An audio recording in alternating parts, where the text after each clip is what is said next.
Are we doing well? Thank you very much. So without further ado, over to you, Professor Stone. Thank you so much, Prof. Pooley. So my research is on the music of Bernard So-and-so Woma.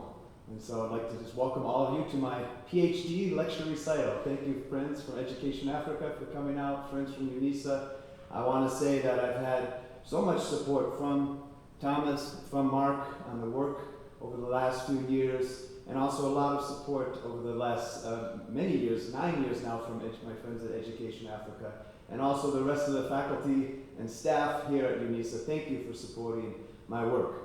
So this is a practice-led study of composition in performance, focusing on the work of Bernard So-and-so Woma.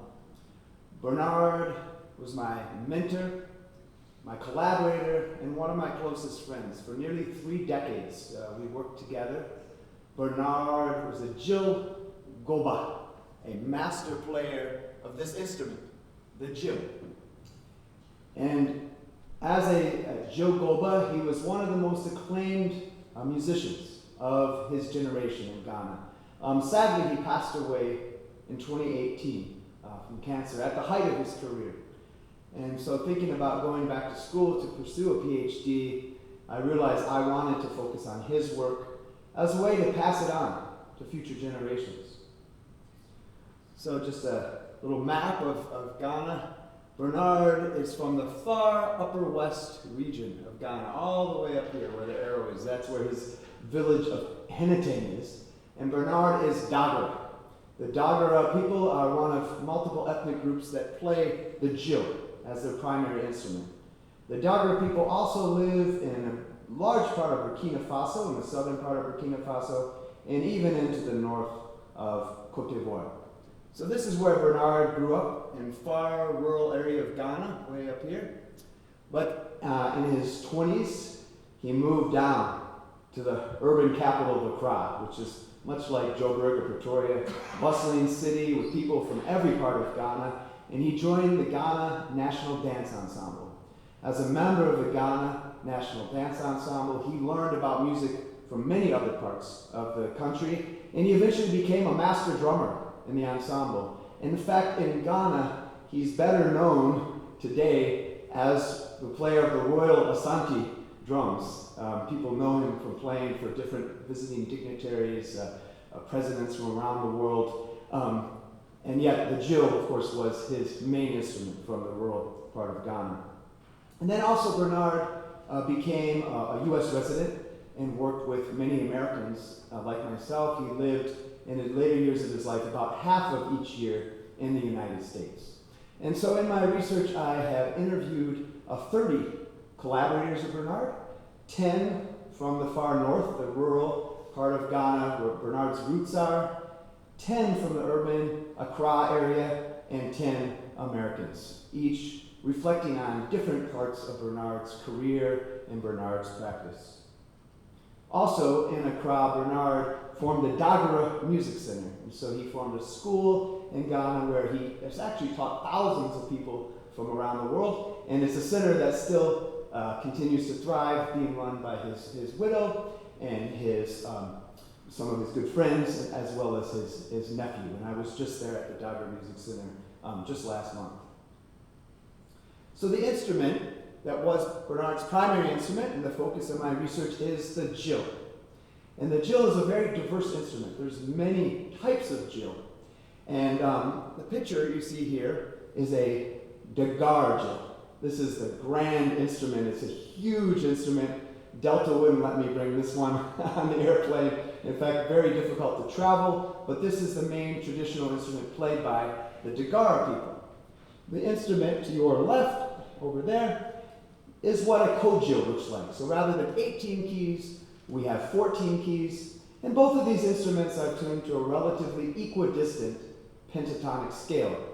But this instrument over here is actually a hybrid, and I found out in my research all the way up into Burkina Faso, this instrument is now called, by many people, the Bernard Woma Jil.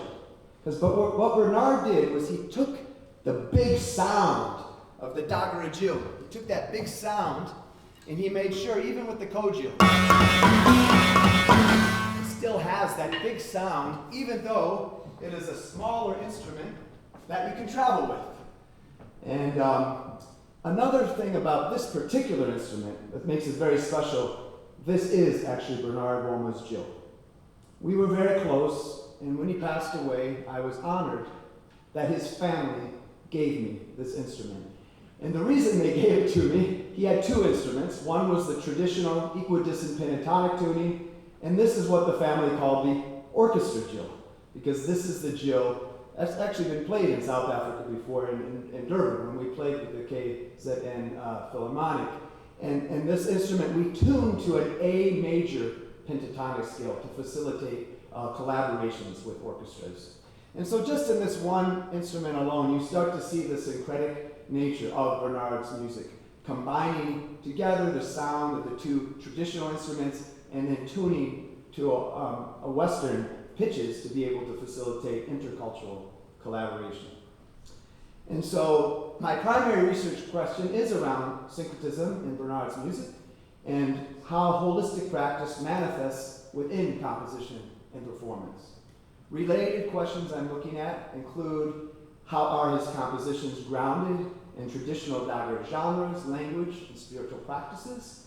I'm looking at that question largely through IKS, Indigenous Knowledge Systems, or more specifically, Dagara knowledge systems.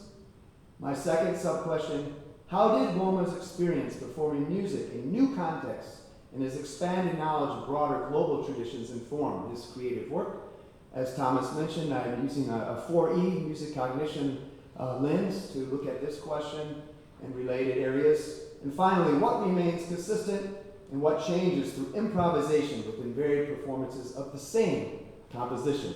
And this question inspired by my American mentor, Ed Sereth, looking through a contemporary improviser, composer, performer lens, something that Ed writes quite a bit about. But my South African advisors wisely told me to focus, even though I have this wide angle, to zoom in on a single piece. And I am so grateful that they gave me that advice. Because just looking at one piece of music, I'm really able to get a big picture of Bernard's music. And so I chose the piece that was Bernard's favorite piece and was a piece that many of us found to be really his seminal composition. And what makes it the perfect piece for this research is that it connects to Bernard's larger repertoire. He was quite a prolific composer, so it was somewhat difficult to choose one. But also its clear grounding within traditional Dagara genres, and the fact that this is a piece that we played with orchestras around the world, here in South Africa, also in Germany, and the United States. So the composition that's the focus of my research is Jill Yero. Jill is the name of the instrument, and Yero means to speak. So the Jill speaks. So I'd like to perform Jill Yero for you, and this is the main piece that I'm studying.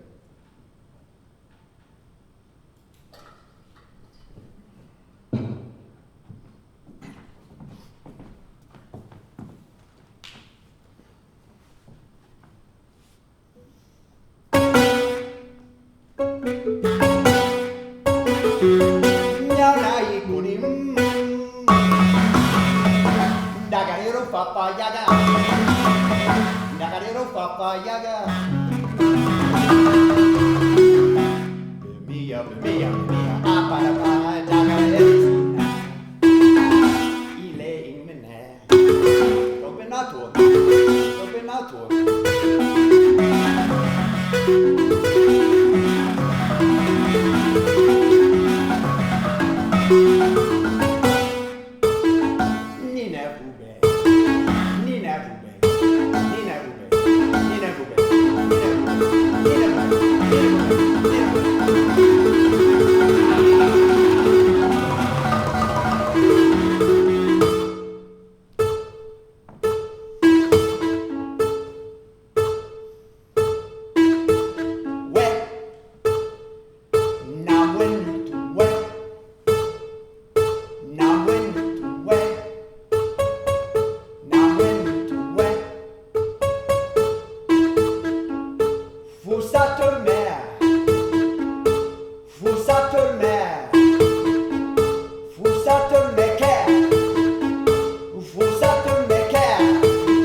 writing a whole thesis focused on this piece.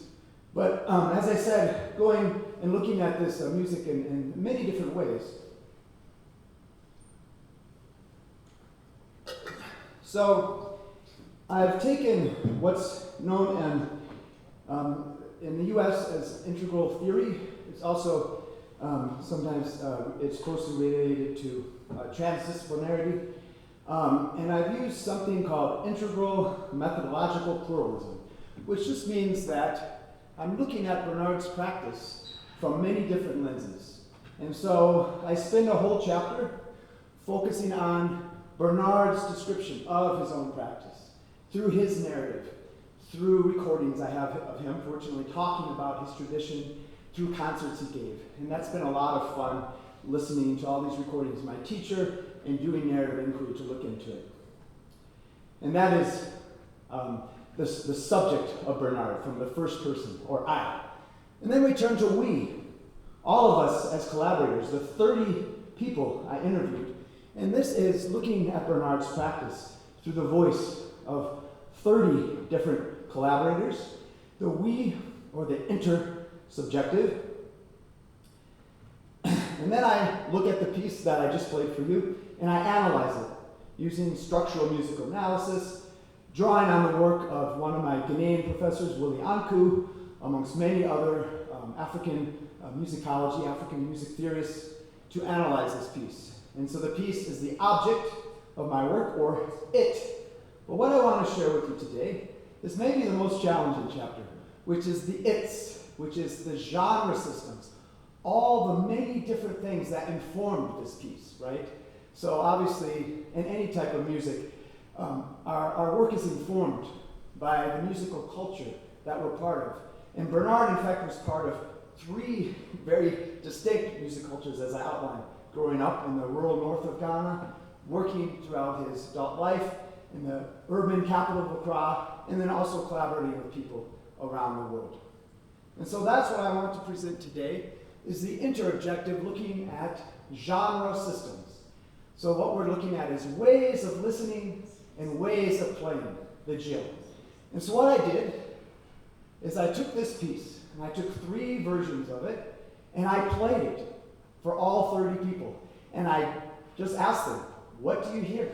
What do you hear? And it was amazing the things they heard. It's kind of like a collective analysis, and it's been a lot of fun.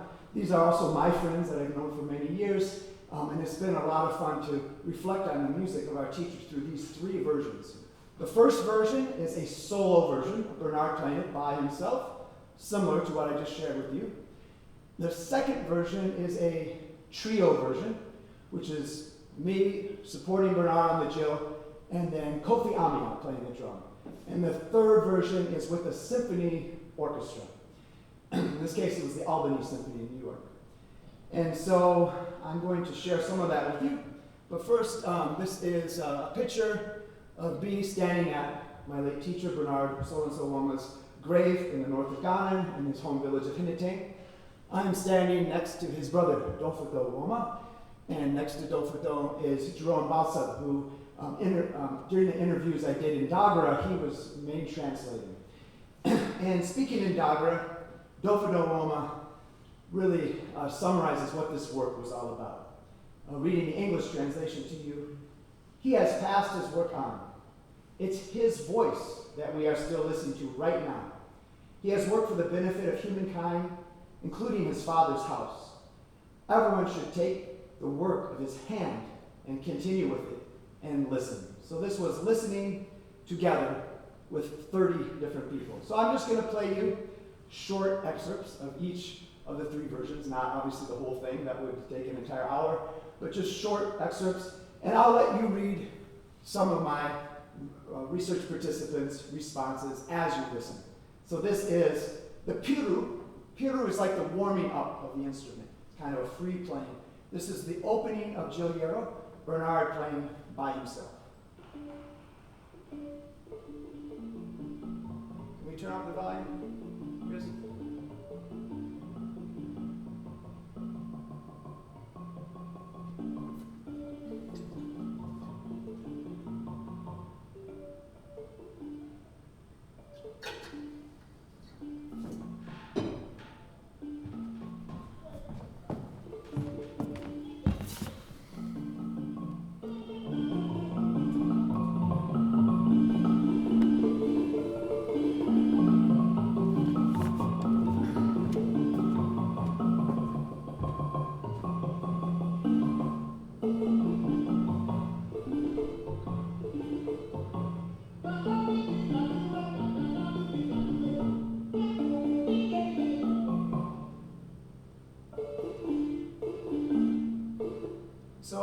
listen together, there were a lot of fun surprises.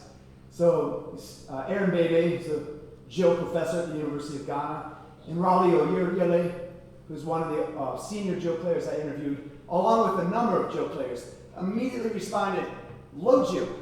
He's playing low Jill. They heard that. And I'll get to what the low Jill is in a second.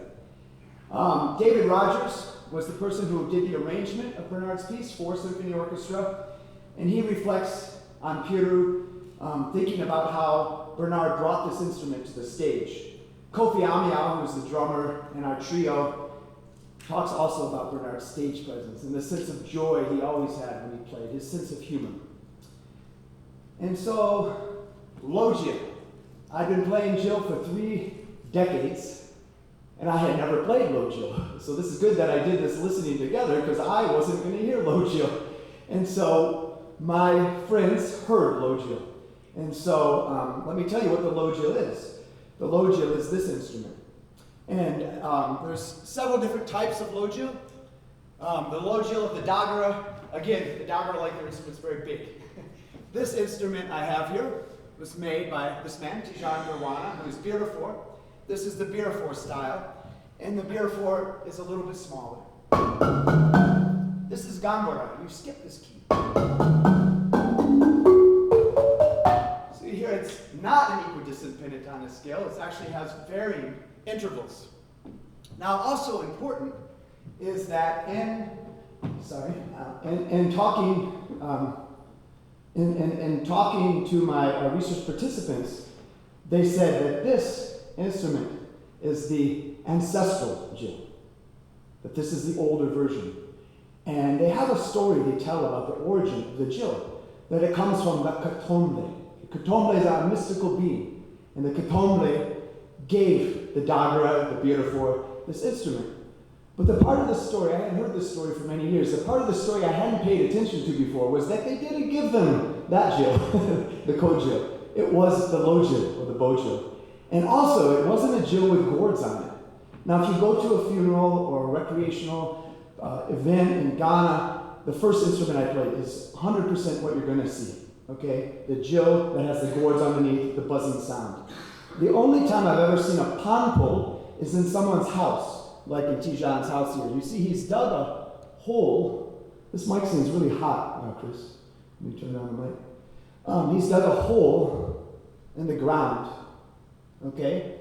And they put some grass on each side of the hole in the ground, and then they lay the keys over the hole in the ground. And that is the original Jill. So when the Katombe gave them the Jill, it was a panpul. It didn't have the gourds yet. That developed later.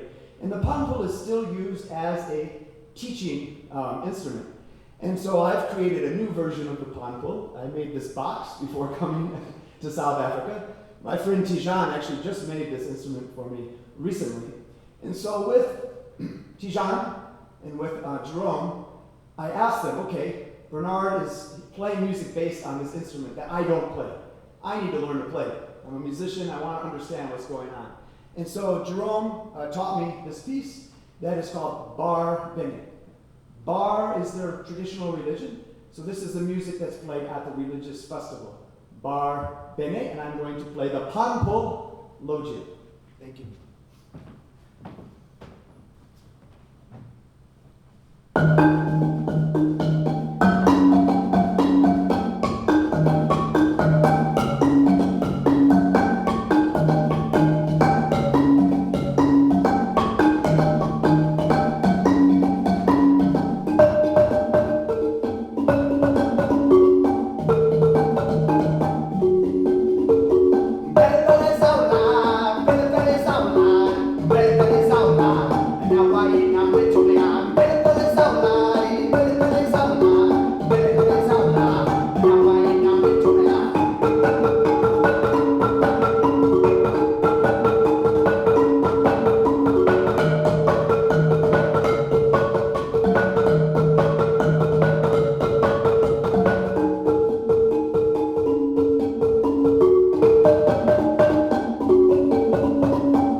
Okay, so continuing with the listening together. After the Piru, the first song in Bernard's Gioiero composition, again back to the first thing I played, is called Namwin Nutun. It's a song he wrote for himself, meaning Namwin, the Creator, has sent me. The Creator has sent him to play the Jio. That's what the song is about. Namwin Nutun. So I'll play a little bit of this excerpt, and you can read some of my research participants' responses from when they listened.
Himself says Sakamu. Sakamu translates roughly to traditions. He's hearing immediately in Bernard's music very roots of the Dagara tradition. And he says it's Lorbi music. Perpetual Womle, a singer and dancer, describes what Lorbi music is. This, when someone dies, is the music we first play. And she also noted that the second song after this Bernard wrote for his mom, that Bernard switched between Lorbi styles, playing in the male style for himself and then playing in the female style for his mom. Jerome Balsab also talks about Lorbi music. In fact, most of the Dagara people I interviewed, Jil players, dancers, singers, they heard this funeral music played on the Lojil in Bernard's playing. Conductor David Geyer and composer Derek Bermel, like myself, not knowing about Lorbi music, are responding to other things, the visceral nature of Bernard's playing, the trickster character that he brought into his playing. And of course, there's a wide range. This is just a sampling of the responses. And so here I am, just a year ago. I'm in the far north of Ghana, right on the border of Burkina Faso, in fact, at Jerome Balsab's family home. His farm actually goes right to the border of Burkina Faso, with two master joke players, Mariere Malatomi and Zem Fakang. And with these guys, I learned to play some Lorbi music to, again, understand where my mentor Bernard's music tradition is coming from. So I'll play a little bit of Lorbi. I'll start with the male style, as Bernard does in his composition, and then I'll switch to the female style.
without listening, I already told you that the next song in Giuliero is called Poyor, which translates ideal woman. And Bernard wrote this song for his mother. And this is now, I'm changing versions on you as we go, but this is now the concerto version. So you'll hear symphony orchestra behind us. And again, you can read research participants' responses.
So just to give you a sample of Poyor with orchestra, Kofi Amiao, the drummer in the recording, and Derek Bermel, my American composer friend, who didn't arrange the piece, but he was the main person that was connecting us with orchestras. Derek was the music director of the American Composers Orchestra, one of the top orchestras in New York for many years. So he was kind of a driving force behind this project. They both comment on the joys and also some of the challenges that we can have in these intercultural collaborations. And importantly, Aaron Bebe from the University of Ghana, Alex Woma, Bernard's nephew, something that only players in Accra and some Americans who have studied with Kapraba Lobi would hear, is they heard a very clear connection between Bernard's playing and the playing of his predecessor, the very famous Jill player, Kapraba Lobi, who took the Jill all around the world to Japan. And he was actually the Jill player who was brought by Kwabena Nketia to the University of Ghana soon after independence to teach Jill. At the university, he was the first Jill player in the Ghana dance ensemble, and so he was asked to play these Jill solos. So when Bernard followed him to Accra, and was, for the very first time, mind you, asked to play Jill by himself, as the dancers were changing their costumes, he was like, okay, what do I do? So he looked to a model, and the model he had was the great Kapraba Lobi. Kapraba became a mentor to him, and of course, he also brings some of Kapraba playing into his style of playing. And so we see that in staging the Jill, Bernard drew on the work of his predecessor, Kapraba Lobi. He gained a lot of experience working with the National Dance Company, as well as traveling the world. And so I'd like to play for you now Bernard's very first solo Jill composition. I'll move back to his instrument. This is entitled Ni Fa Bie, and the reason I want to share this piece is it is very much in the style of his predecessor, the late Kapraba Lobi.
actually aware of the influence of Kakraba on his music, but this was something that was really brought out by the multi-ethnic groups of people I interviewed in the south of Ghana, people that had collaborated with, that said, yes, absolutely, Bernard needed a model. He had never played solo Jill before. And Kakraba, as well as his younger brother, who made these instruments, Tijan Berwana, who also preceded him in the company, provided a very good model for him. One last example for you guys to listen to. This is the final composition in the piece. And this idea of composition and performance is that the piece was always evolving. And in fact, this was only added at the very end before we did the concerto. But again, listen to the ending of the concerto version, and you can read the responses by some of my collaborators.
So you can, again, read some of the responses. In this piece, Aaron Bebe from the University of Ghana clearly heard another traditional composition entitled Gandayina.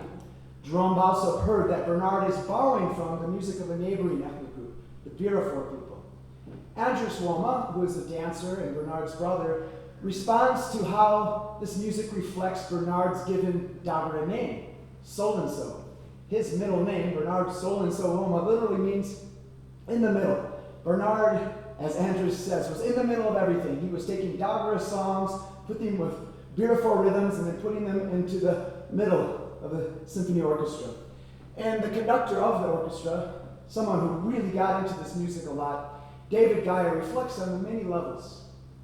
And my favorite thing is he talks about the grand level being these kind of intercultural relationships. It's about making friendships and how we can show through these collaborations truly the oneness of humanity. And there are many challenges along the way, but it's a joy to bring these two traditions together. And it helps to be able to work with a really good conductor who decided to wear the traditional batakari from the podium, by the way. So, two more words for you. Sogomu, Bernard's middle name, to be in the middle. The syncretic nature of his music. He really was in the middle of so many things, drawing on Dagara tradition while bringing many other Ghanaian traditions into his music, collaborating with jazz musicians, collaborating with orchestras. And then the other word, this is something that came out a lot from people in Accra, as well as Americans like myself who have also studied some Birafor music, that Bernard was borrowing a lot from another neighboring tradition, the music of the Birafor. And so when I was in Ghana just a month ago, I asked Tijan Berwana, who made this instrument for me, to teach me some Birafor music. This is Kotumbiliwe and Gandayina, the song that Aaron heard in this last composition. And Kotumbiliwe is about the mystical being that gave them this instrument. Kotumbiliwe, Kotumbiliwe.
So what did I learn from this?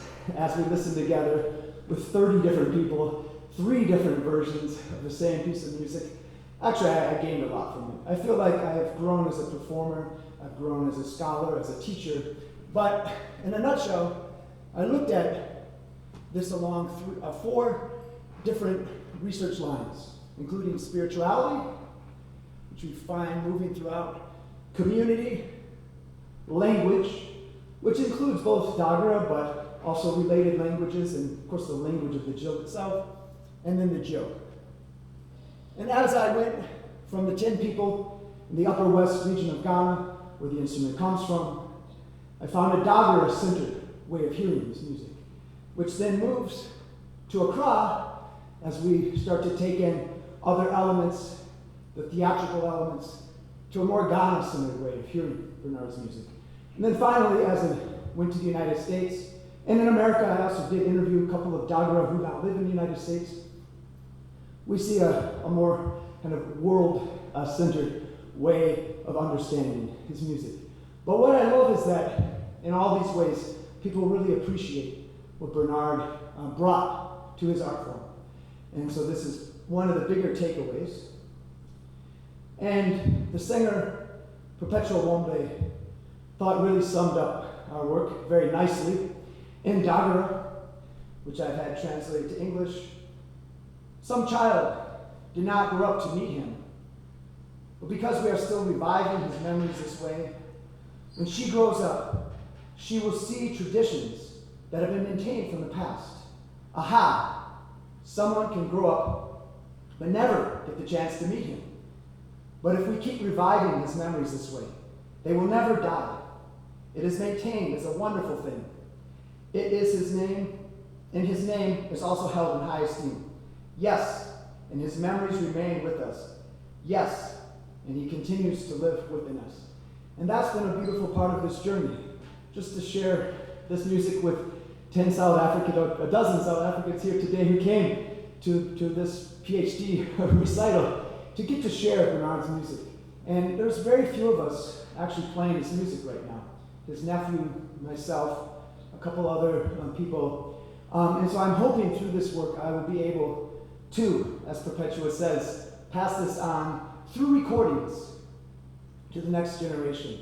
I was actually sitting with my other advisor earlier this morning, Mark Dubé, and I felt really good because he said one of the things he's gained from reading my writing is that he really wishes he had met Bernard. And I feel like if I've made him wish that, I've actually accomplished something. So that is not actually Perpetua that I'm standing with there. That is Bernard's widow, Rita Woma, who continues to run the Dagara Music Center, doing a great job. And Rita, I think, can sum up my presentation with a quote from his widow. The soul is still in the house, and that is Bernard's ancestral home in Hinitang. And I feel that whenever I play his music, even though Bernard passed away in 2018, at any time I play his music, he's still with me. Anytime I get to share it with someone else. And that's really the magical thing about this. And so I'd like to end, not with just this quote, but by playing a very special piece. The last time I was with Bernard was in 2017, before he passed away. And we were up in the north of Ghana, and I did the Jill Boba initiation. He had asked me to do that. I knew he had cancer and didn't have long to live, so when he asked me to do that, of course, I went to Ghana. And he kept playing the same piece of music over and over again, called Patasi. I hadn't actually heard it before. And finally I said, Bernard, why do you keep playing this piece over and over as we're driving? You know, you're driving for hours in the car with the same, and he's just playing the same song. Okay, he was making a point. He said, oh yes, Bart, I wanted to play this for you over and over because I want you to arrange this as our next concerto. And so, unfortunately, that did not happen. But the night he died, I felt so emotional and I couldn't sleep. I got up, I turned on that recording, and just like I want to do with my work, that we can pass on his music through recordings, this last piece I actually did not learn from Bernard directly, but I learned after he passed away through the recording. And this is entitled Patasi.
Thank you so much, friends, for coming out. You guys have been just a wonderful audience.